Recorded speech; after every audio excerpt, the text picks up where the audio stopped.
Revista da Semana. Os destaques da atualidade noticiosa em África e na restante lusofonia. As grandes questões que marcaram a vida política, cultural e social. Revista da Semana. Bem-vindos à primeira edição da Revista da Semana da RDP África de 2013. 7 dias da atualidade lusófona em retrospectiva, numa edição de Germano Campos. As notícias não podiam ter sido piores para fechar o ano de 2012 e abrir este de 2013. Na Guiné-Bissau foi a tragédia com a Batiroga. Em Angola foi o esmagamento e asfixia no estádio de futebol. Mas também houve uma tragédia assinalada na Costa do Marfim. Paula Borges. Fim de 2012 e início de 2013 trágicos em vários países. Começamos por Angola, onde 6 adultos e 4 crianças pelo menos morreram ontem ao tentar entrar no estádio da Cidadela Desportiva em Luanda para participar numa cerimónia promovida pela IURD, a Igreja Universal do Reino de Deus. O balanço de vítimas não é ainda definitivo, já que, de acordo com o Serviço Nacional de Proteção Civil e bombeiros, o incidente provocou ainda ferimentos a mais 120 pessoas, 12 delas ainda internadas. A organização fala numa afluência de perto de 250 mil pessoas. Jornalista Teresa Correia. O estádio estava a abarrotar 250 mil pessoas dentro de um recinto com capacidade para 70 mil. E apesar da enchente, só 2 dos 4 portões estavam abertos. Dentro do estádio, os fiéis da Igreja Universal do Reino de Deus celebravam a Vigília da Virada, Dia do Fim. O bispo adjunto da IURD em Angola esclareceu que a Igreja notificou as autoridades policiais e pediu a colaboração da Cruz Vermelha Angolana e das emergências médicas. Disse também que a organização da vigília não contava com enchente. Com o estádio superlotado, 10 pessoas morreram por asfixia e esmagamento, mais de 100 ficaram feridas. A Igreja Universal Reino de Deus anunciou hoje em Luanda que assume todas as despesas relacionadas com as vítimas do acidente do passado dia 31, que provocou mais de uma dezena de mortos. O anúncio feito pelo bispo Fellner Batalha numa conferência de imprensa em Luanda. Este apoio envolve a urna, apoio junto aos cemitérios, transporte para os familiares quando se deslocarem ao cemitério e tudo mais que normalmente, segundo a nossa cultura, existe no óbito. Entretanto, o governo provincial de Luanda anunciou também hoje a criação de uma comissão multissectorial de apoio às vítimas. A Polícia Nacional Angolana abriu um inquérito e fez saber que vai responsabilizar a IURD pelo incidente. Em declarações à Rádio Nacional de Angola, Paulo Almeida, comissário-chefe da Polícia Angolana, explica o que aconteceu. O fluxo nas entradas registrou um certo asfixiamento de muitas pessoas. É verdade, e temos que reconhecer que a planificação e a projeção que nós tínhamos para o asseguramento desta atividade não era para a dimensão das pessoas que estavam previstas. Acredito que elas ultrapassaram, triplicaram a nossa projeção, porque a informação que nós tínhamos inicialmente é que seriam mobilizados números determinados das várias paróquias da Igreja Universal e que cabiam folgadamente no estádio da Cidadela. Mas a fé é a fé e como havia um anúncio de que havia de se pôr fim, de facto, a um 2012 de amarguras e de tristezas, nessa expectativa e nessa esperança, todos se mobilizaram para receber a bênção. Então houve uma boa mobilização. O número de vítimas deste acidente varia consoante a fonte, com a IURD a falar em 12, e o governo provincial de Luanda, citado pela agência Angop, fixou aquele número em 13. Deste acidente resultaram ainda 120 feridos. Tragédia em Luanda no último dia do ano 2012 e em Abidjan nas primeiras horas de 2013. O último balanço aponta então para 61 mortos, mais de 50 feridos na sequência da concentração excessiva de pessoas num bairro do centro de Abidjan, o bairro do Platô, onde milhares de pessoas assistiam ao fogo de artifício do Ano Novo. No Senegal, 1 de janeiro, também marcado por um drama. Pelo menos 18 pessoas morreram num grave acidente de viação e num bairro dos arredores de Lisboa, uma criança de 12 anos foi baleada quando simplesmente assistia da janela da sua casa aos festejos para celebrar o início de 2013. O início trágico de 2013, mas o fim do ano passado foi igualmente de tragédia na Guiné-Bissau. Os últimos dados oficiais confirmam 24 óbitos e 81 sobreviventes do naufrágio da passada sexta-feira em Bissau. As buscas prosseguem. O número de pessoas que seguia a bordo da piroga é ainda desconhecido. Os últimos dados oficiais fornecidos pelo Hospital Simão Mendes apontam para 24 o número de pessoas mortas na sequência do naufrágio da passada sexta-feira em Bissau. Entre as vítimas, a maioria do sexo feminino. Oficialmente, os que deram entrada aqui no serviço do Hospital Nacional Simão Mendes são 24 casos. 24 casos, óbitos. Desses 24 óbitos que deram entrada aqui no Hospital Nacional Simão Mendes, 5 são de sexo masculino e 18 do sexo feminino. O número de sobreviventes também subiu para 81. Entre esses sobreviventes também tivemos 7 crianças. Dessas 7 crianças, 5 do sexo masculino e 2 do sexo feminino. Alguns sobreviventes, ainda muito abalados pela tragédia, visitaram esta manhã o Hospital Simão Mendes, onde desde a passada sexta-feira se encontra fixada uma lista com nomes de todos os sobreviventes e vítimas mortais. Entretanto, imagens registradas pela Câmara da Televisão da Guiné-Bissau mostram a embarcação momentos antes do naufrágio. Nestas imagens, vê-se a canoa superlotada. As buscas continuam para encontrar mais corpos, uma vez que não há dados oficiais sobre o número de pessoas que seguiam ao bordo da canoa. O presidente de transição da Guiné-Bissau lamentou profundamente as mortes. Serifo Nhamajo prometeu apurar responsabilidades para que situações idênticas não voltem a repetir-se no país. Nesta ocasião, apelo que façamos as tristezas fortes, porquanto as autoridades competentes não deixarão de tirar as devidas ilações, tomando as medidas necessárias e adequadas, por forma a que se apurem as responsabilidades, para que acontecimentos desta natureza definitivamente não voltem a verificar-se na nossa terra. A Polícia Marítima da Guiné-Bissau confirmou hoje que subiu para 29 o número de mortos no naufrágio de uma piroga em 28 de dezembro ao largo de Bissau. Fonte da Polícia Marítima disse à agência Lusa que até terça-feira foram oficialmente contabilizados 29 mortos, depois de ter sido encontrado o corpo de um homem de 30 anos junto ao cais do Porto Comercial de Bissau. O corpo foi levado para a morgue do Hospital Simão Mendes. Revista da Semana. A atualidade dos últimos 7 dias. Revista da Semana. Como manda a tradição, todos os chefes de Estado da lusofonia e também os dirigentes da oposição dirigiram-se aos respectivos países em mensagens de Ano Novo. Vamos começar por São Tomé e Príncipe. Em São Tomé e Príncipe, o presidente Manuel Pinto da Costa falou ao país. Na tradicional mensagem de Ano Novo, o chefe de Estado deixou críticas não especificadas e elogios ao povo e à democracia do arquipélago. A crise dos últimos dias de 2012 deve permitir retirar lições, disse Manuel Pinto da Costa. Em primeiro lugar, e desde logo, o civismo e a tranquilidade exemplar com que a população em geral encarou a crise artificialmente criada, o que nunca é demais enaltecer.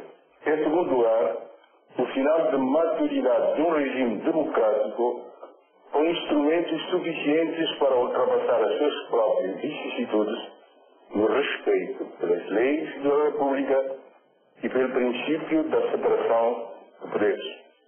Infelizmente, estas são conclusões que alguns persistem em ignorar, mesmo que para tal tenham que prolongar no tempo incertezas e angústias desajustadas no presente e os desafios que certamente teremos que enfrentar no ano de 2013. Manuel Pinto da Costa prosseguiu depois com críticas e definiu o que é, na sua opinião, o interesse nacional, a mensagem de Ano Novo, certo da mensagem de Ano Novo do Presidente de São Tomé e Príncipe, Pinto da Costa. E agora Cabo Verde, onde o Presidente Jorge Carlos Fonseca disse que em 2013 é necessário apoiar a atividade empresarial para responder à crise sem precedentes que afeta o planeta e cujos reflexos atingem também o país. Mas houve mais declarações de Jorge Carlos Fonseca em tempo de final de ano. Uma entrada no novo ano com muita luz, cor e música na Praia da Gamboa. Um momento para sacudir a poeira do ano fim e fazer novos desejos para o ano que começa. Esperemos que seja um ano de muita paz no mundo inteiro, muita harmonia entre os povos e, acima de tudo, que haja muita saúde e algum dinheiro, que não faz mal nenhum.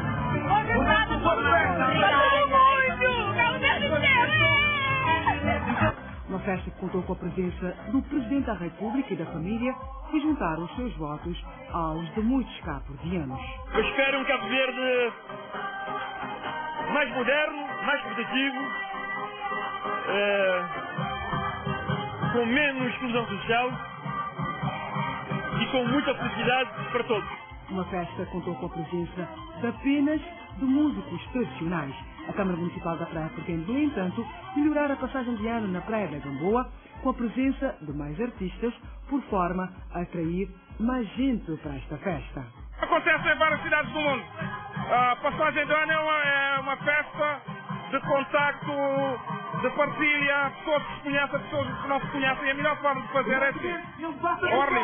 A passagem de ano na Praia da Gamboa prolongou-se até às 3 da manhã. Ainda em Cabo Verde, quem também falou aos cabo-verdianos foi o líder da oposição. Na mensagem de Ano Novo, o presidente do MPD responsabiliza o governo do PAICV pela degradação da situação económica dos cabo-verdianos. Carlos Veiga prevê que o cenário possa vir a agravar-se em 2013. O ano de 2012 ficou marcado, segundo o presidente da maior força da oposição de Cabo Verde, pelos piores acontecimentos, sobretudo no plano económico.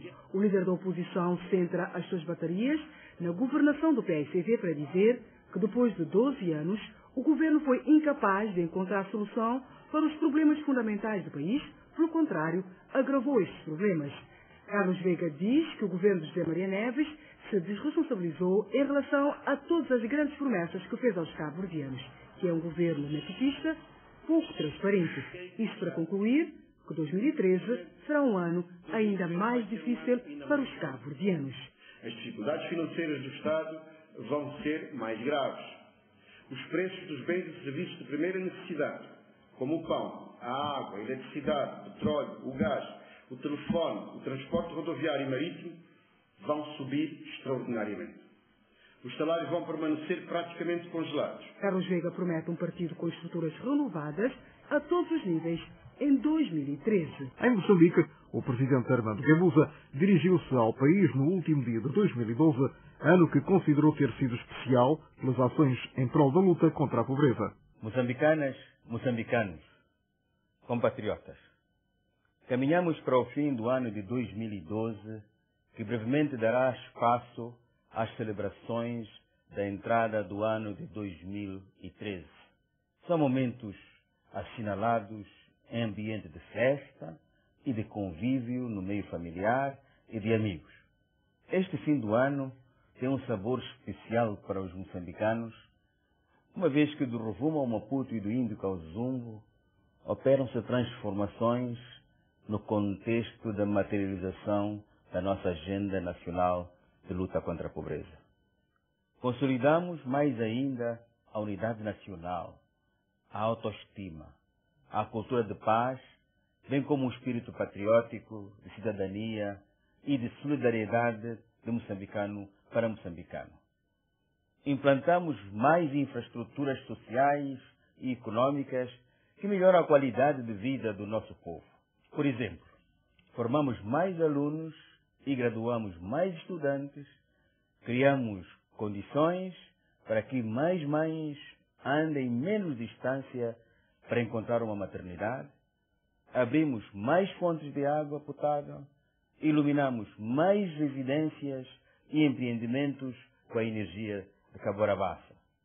Inauguramos mais empreendimentos de pequena, média e grande dimensão.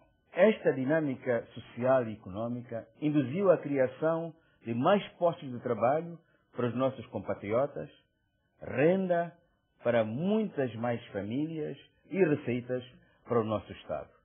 Agrada-nos ainda que estejamos a registrar o aumento dos níveis de produtividade agrária, a introdução de novas culturas em zonas onde não existiam e a lograr que mais moçambicanos adotem o agroprocessamento de produtos agrários diversos como forma de conservação e de adição de valor.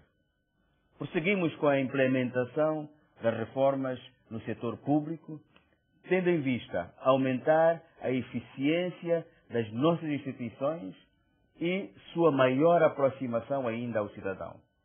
A desconcentração de competências e funções e a descentralização da administração são uma realidade com impacto no empoderamento das comunidades e na governação aberta e inclusiva.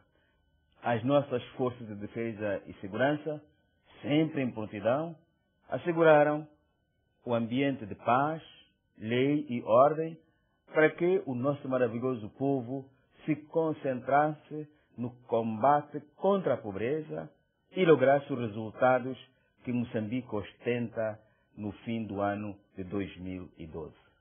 Compatriotas, moçambicanas, moçambicanos, continuamos a granjear prestígio crescente no Concerto das Nações. Fomos, ao longo do ano, convidados a dar a nossa contribuição para os processos conducentes à paz, estabilidade e segurança na região e no continente. Fomos igualmente convidados a partilhar as nossas reflexões sobre as soluções para os desafios com que o mundo se debate. Ao longo do ano de 2012, prosseguimos com as nossas ações visando a consolidação dos laços de cooperação com vários amigos da nossa pátria amada, desde países e povos a organismos internacionais e altas individualidades. As nossas deslocações ao exterior e a recepção no nosso solo pátrio desses amigos de Moçambique constituíram-se em momentos singulares de reafirmação dessa vontade de prosseguirmos juntos nesta caminhada. Compatriotas, o ambiente é típica e exclusivamente de festa. Queremos, por isso, apelar a todos para que continuemos a fazer a nossa parte para que estas festas decorram num ambiente guiado pela lei e ordem, onde impera o civismo, a tolerância e a tranquilidade. Onde a prevenção de acidentes de viação funciona como princípio sacrossanto. A terminar, queremos desejar a todos os moçambicanos, do Rovuma ao Maputo e do Índico ao Zumbo e no estrangeiro, bem assim os estrangeiros residentes no nosso país, uma feliz passagem do ano. A todos os nossos compatriotas hospitalizados, endereçamos os nossos votos de rápidas melhoras e de rápido regresso ao convívio familiar. Que o ano de 2013 traga mais vitórias e mais alegria para este povo muito especial, o maravilhoso povo moçambicano. Boas festas. Vamos agora para a Guiné-Bissau recordar um certo da mensagem de Serifo Nhamacho, Presidente da República de Transição. Guineenses, estamos a entrar no novo ano, o ano de 2013, ocasião para formular a todos os guineenses os meus mais ardentes votos de felicidades e para que o sossego, a tranquilidade, a paz e o bem-estar sejam nossos companheiros do dia a dia. Porém, estamos a inaugurar este novo ano em luto para a tristeza de todos. Com efeito, a nossa tranquilidade foi profundamente perturbada pelo infausto acontecimento registrado no dia 28 de dezembro de 2012, com a tragédia que o país inteiro assistiu na sequência do naufrágio de uma canoa que fazia ligação Bulama-Bissau, em que perderam a vida dezenas de compatriotas nossos. Nesta ocasião, apelo que façamos as tristezas fortes, porquanto as autoridades competentes não deixarão de tirar as devidas ilações, tomando as medidas necessárias e adequadas por forma a que se apurem as responsabilidades para que acontecimentos desta natureza definitivamente não voltem a verificar-se na nossa terra. Em Portugal, foi a vez do presidente Cavaco Silva falar ao país com a crise económica como pano de fundo. Pedro Sá Guerra. Nas primeiras palavras da habitual mensagem, o Presidente da República lembra o que foi o ano de 2012. Um ano difícil, o aumento do desemprego, as dificuldades das famílias e das empresas. Contudo, 2013 poderá não ser muito diferente, diz Cavaco Silva. A execução do orçamento irá traduzir-se numa redução do rendimento dos cidadãos, quer através de um forte aumento de impostos, quer através de uma diminuição das prestações sociais. Todos serão afetados, mas alguns mais do que outros, o que suscita fundadas dúvidas sobre a justiça na repartição dos sacrifícios. Dúvidas que levam o Presidente a pedir a palavra do Tribunal Constitucional. Cavaco lembra que, caso o orçamento não entrasse hoje em vigor, o país ficaria numa situação a nível externo extremamente difícil. Deixar de honrar os compromissos internacionais que subscrevemos não é uma opção credível. Tentar negociar o perdão de parte da dívida do Estado não é uma solução que garanta um futuro melhor. Poderia criar uma ilusão momentânea, mas no final estaríamos numa situação dramática, pior do que aquela em que nos encontramos. Ninguém de bom senso pode desejar essa situação para o nosso país. Por isso, temos de cumprir as obrigações internacionais que assumimos. Há que equilibrar as contas públicas e reduzir a dívida externa. O Presidente da República lembra que isso só é possível com crescimento económico. A austeridade orçamental conduz à queda da produção e à obtenção de menor receita fiscal. Segue-se mais austeridade para alcançar as metas do déficit público, o que leva a novas quedas da produção e assim sucessivamente. É um ciclo vicioso que temos de interromper. Precisamos de recuperar a confiança dos portugueses. Não basta recuperar a confiança externa dos nossos criadores. Temos de trabalhar para unir os portugueses e não dividi-los. No coração das dificuldades do país está um problema fulcral: a falta de crescimento da nossa economia. A juntar à atual situação económica, Portugal não está em condições de ter uma crise política. Cavaco Silva acredita que, se todos estiverem unidos e fizerem bem o trabalho que lhes compete, o país poderá começar a sair da crise em 2013. A mensagem de Ano Novo do Presidente da República de Portugal. RDP África. Serviço Público de Radiodifusão. De Portugal para a África. Uma comunicação em português. Organizações representativas da sociedade civil da Guiné-Bissau congratularam-se esta semana com a nomeação do ex-presidente da Timor-Leste, Ramos Horta, para representante do secretário-geral da ONU no país. A nomeação foi divulgada pelas Nações Unidas. Carla Henriques. O secretário-geral das Nações Unidas designou o ex-presidente timorense José Ramos Horta como seu representante especial na Guiné-Bissau. Ramos Horta vai liderar a missão da UNOGBIS, criada para consolidar a paz no país, sucedendo a José Mutaboba. O governo português elogiou hoje a nomeação de José Ramos Horta para representante especial do secretário-geral da ONU na Guiné-Bissau, esperando que o mandato do ex-presidente timorense contribua para ultrapassar a instabilidade político-militar no país africano lusófono. Em comunicado enviado à agência Lusa, o Ministério dos Negócios Estrangeiros português congratula-se com a decisão para o exigente cargo anunciada na segunda-feira. O secretário-geral das Nações Unidas, Ban Ki-moon, decidiu nomear o ex-presidente de Timor-Leste e Prémio Nobel da Paz para seu representante especial na Guiné-Bissau e chefe do escritório integrado das Nações Unidas naquele país, com efeitos a partir de 1 de janeiro. Guiné-Bissau recebe novo representante especial do secretário-geral das Nações Unidas, é Ramos Horta, o antigo presidente da República de Timor-Leste. Timor-Leste, um país onde estiveram durante 13 anos os elementos da Polícia das Nações Unidas até finais do ano passado. O fim da missão daquele país e o processo de treino dos agentes timorenses foram apenas dois dos temas abordados numa entrevista feita pela Rádio ONU a Luís Carrilho, o ex-chefe da Polícia das Nações Unidas em Timor-Leste. Eu estou em crer que a Polícia Nacional de Timor-Leste cada vez mais se vai constituir como o garante da ordem e estabilidade, tal como em qualquer país democrático do mundo. E Timor-Leste não é exceção. As instituições funcionam, a polícia, como disse, sendo uma das faces mais visíveis do Estado e sendo Timor-Leste um Estado de Direito Democrático, está subordinada à lei. A confiança que a população deposita na polícia, estou em crer que cada vez será mais elevada e que Timor-Leste será um país que poderá sempre contar com a Polícia Nacional de Timor-Leste. Como disse, a Polícia das Nações Unidas tinha um mandato de apoiar na capacitação, fê-lo conjuntamente com a Polícia Nacional de Timor-Leste em determinado tipo de áreas, sobretudo na área da administração, na área da formação, da disciplina, das operações e na área da legislação. Isto de acordo com o Plano Estratégico de Desenvolvimento da Polícia Nacional de Timor-Leste. É um plano que visa o desenvolvimento em termos de capacitação.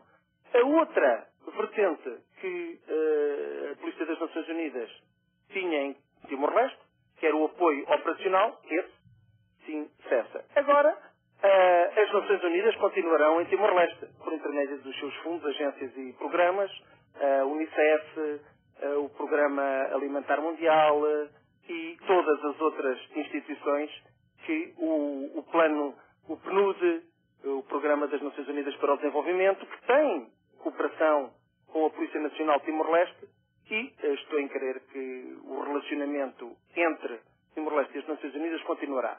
Aproveito para dizer também que a Polícia Nacional de Timor-Leste tem já elementos policiais desde há alguns anos em missões das Nações Unidas, nomeadamente na Guiné. 17 elementos da Polícia Nacional de Timor-Leste estão também já testados e estão prontos para avançar para outras missões e o que significa uma credibilidade dos seus elementos.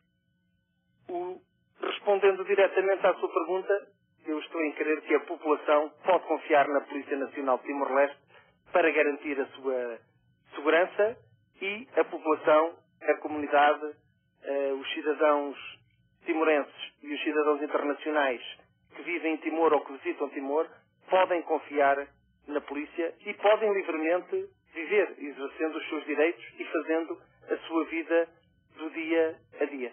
Como comissário da Polícia das Nações Unidas em Timor-Leste, deve ter histórias que levou consigo. Quer-nos contar alguma que tenha marcado a sua presença na missão integrada em Timor-Leste? Guardo no meu coração o carinho e a forma calorosa com que os timorenses receberam e me receberam e, sobretudo, os polícias com quem trabalhei. A liderança da Polícia Nacional de Timor-Leste, as mulheres e homens da liderança, o Comandante-Geral, o Sr. Comissário Longuinhos Monteiro, o Segundo Comandante-Geral, o Comissário Afonso de Jesus e todos os elementos com quem trabalhei com o coração, portanto, num espírito de grande desenvolvimento. Esse caminho que trilhámos deu frutos, sobretudo para a população timorense, sobretudo para a Polícia Nacional de Timor-Leste.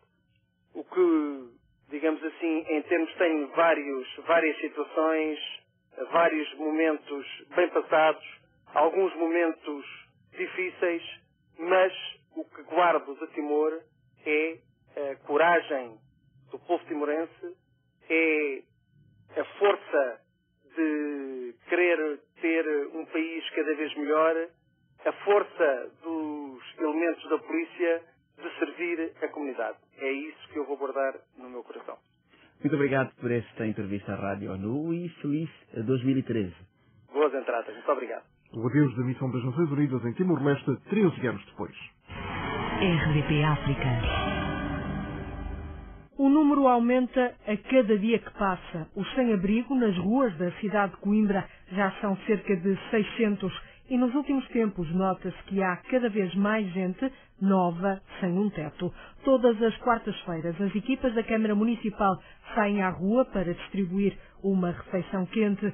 O jornalista Pedro Ribeiro acompanhou quem tenta ajudar estes homens e mulheres que já tiveram vidas iguais a tantas outras e que hoje vivem com a roupa que têm no corpo. São histórias contadas com mágoa.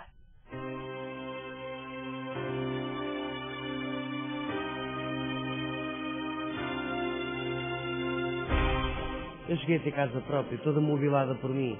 Cheguei a ter uma suposta família, mas até isso perdi. Quem é que eu tenho agora? Tenho eu, pronto, sou eu. Já passei muita fome, mas das drogas estou livre, já estou a abstinente para aí há uns 8 anos. Olha, se andasse a roubar era pior. Andar a roubar a gente vai preso. Se andar a pedir é condenado. Se andar a fazer qualquer coisa é condenado.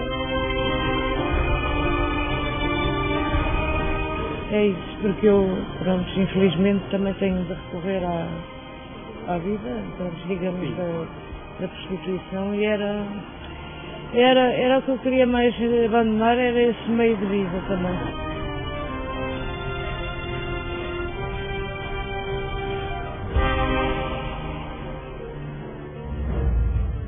São relatos na primeira pessoa da população sem abrigo de Coimbra. Vivem no escuro, à chuva, ao sol, ao calor e ao frio, sem condições, com passado, sem presente e sem futuro.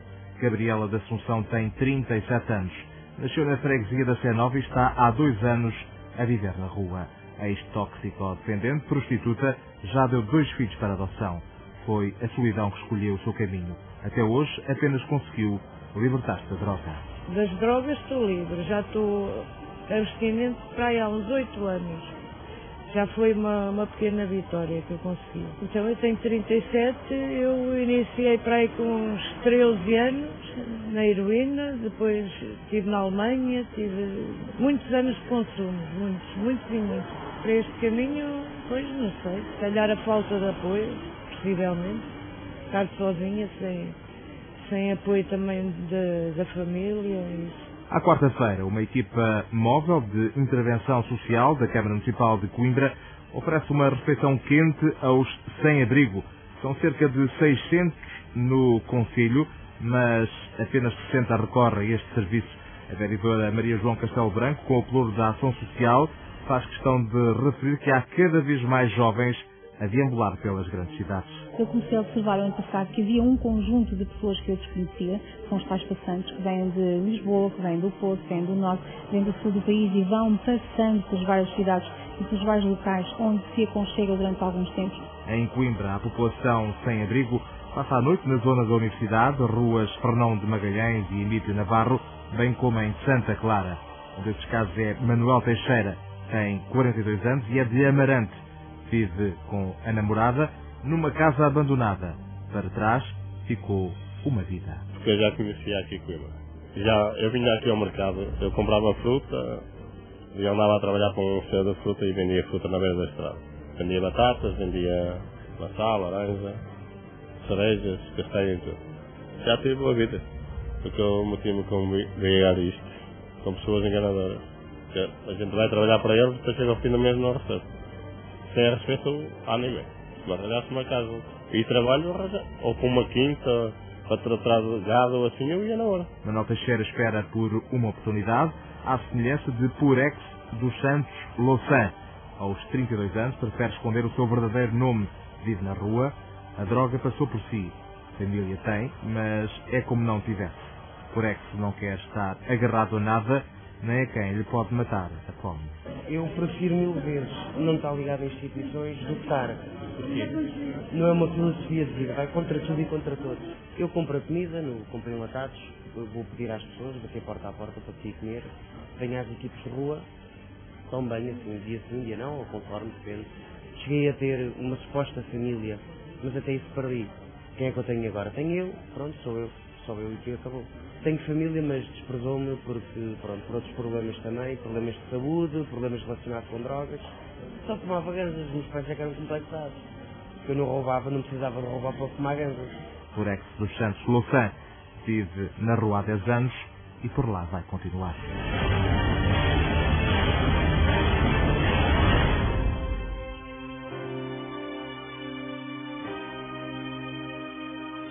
Está na Constituição que o povo português tem direito a uma casa. Por que é que nós não temos uma casa?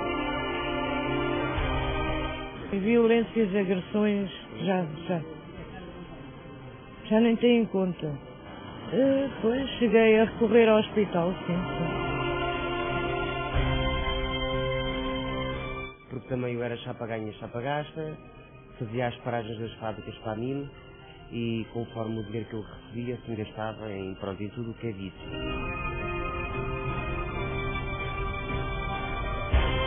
Às vezes, olha, matamos. Mas olha que já me aconteceu muitas vezes.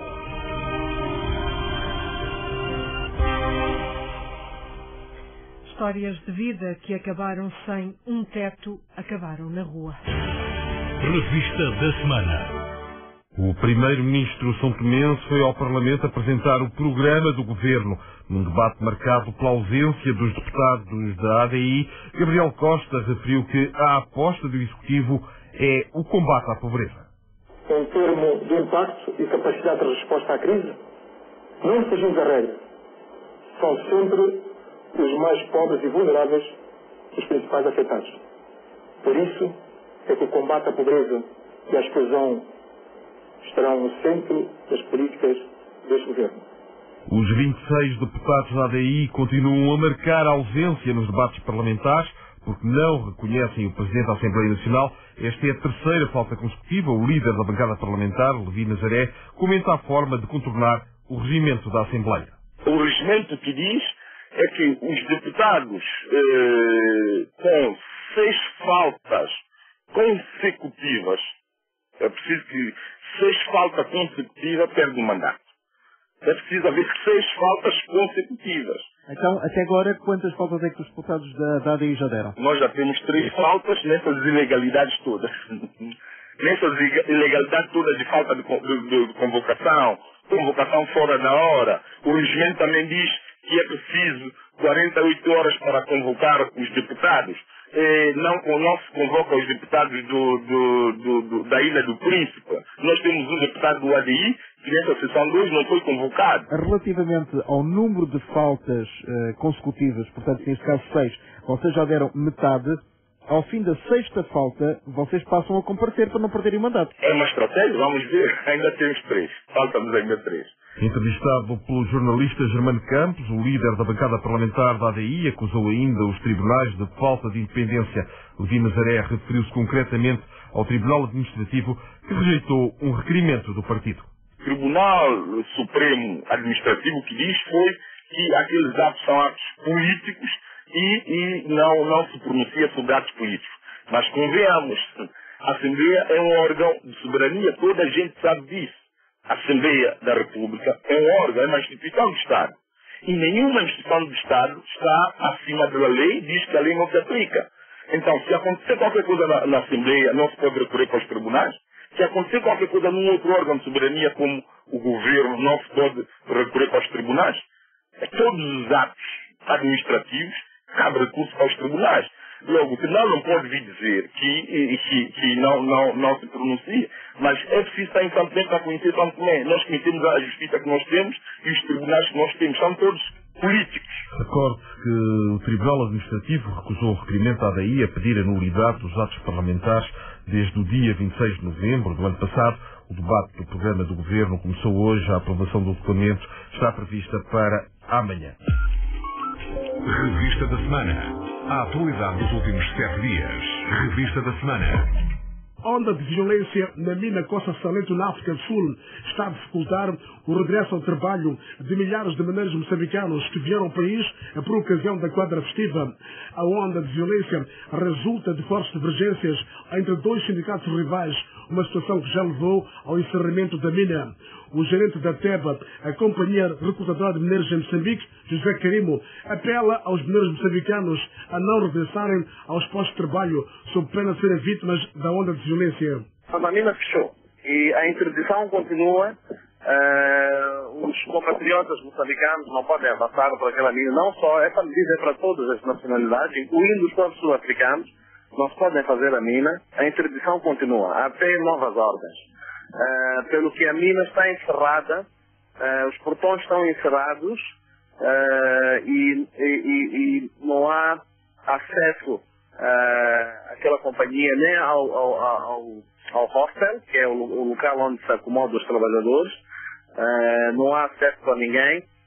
A presença policial continua forte e apelamos a todos os trabalhadores que não se façam a mina até a nova ordem.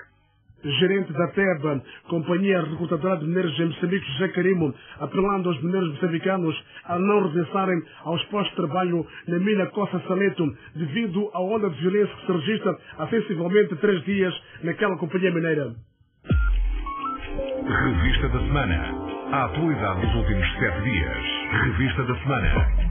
Estamos a terminar esta primeira edição da Revista da Semana da RDP África, uma edição de Germano Campos, sem antes recordarmos uma figura que nos deixou em finais do ano passado. O realizador português Paulo Rocha, considerado o pai do cinema novo em Portugal e que dirigiu, entre outros, o hoje mítico filme Verdes Anos.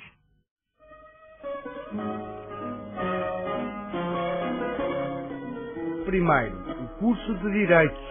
Paulo Rocha só começou a carreira no cinema em 1959, ano em que optou por viajar para Paris, onde estudou realização.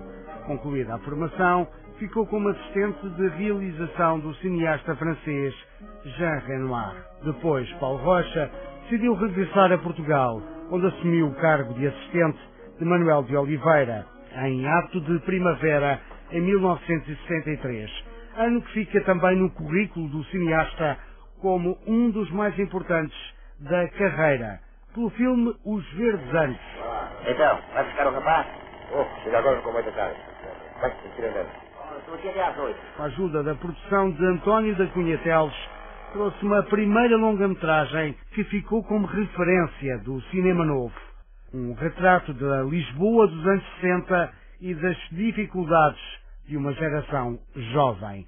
Outros filmes do cineasta: Mudar de Vida, em 1966, dedicado ao tema da imigração. Na década de 80, outro filme, A Ilha dos Amores. Não menos importante, A Raiz do Coração e o Vanitas, obra do cineasta Paulo Rocha, em 2004.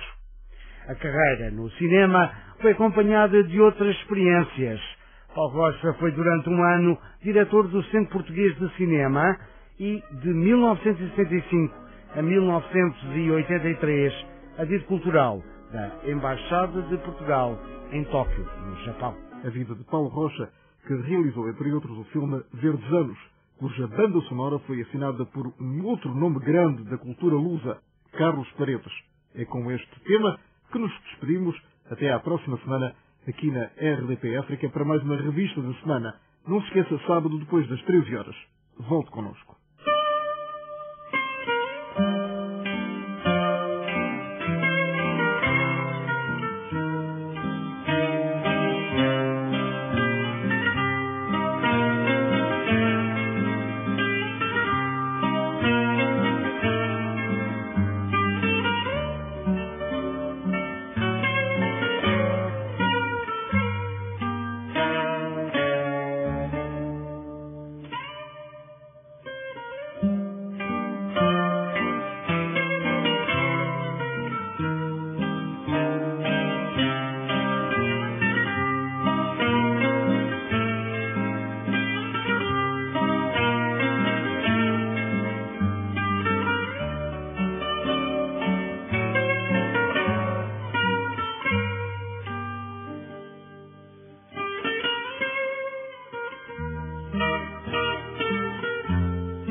Revista da Semana.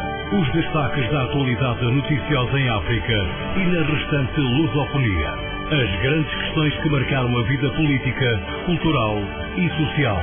Revista da Semana.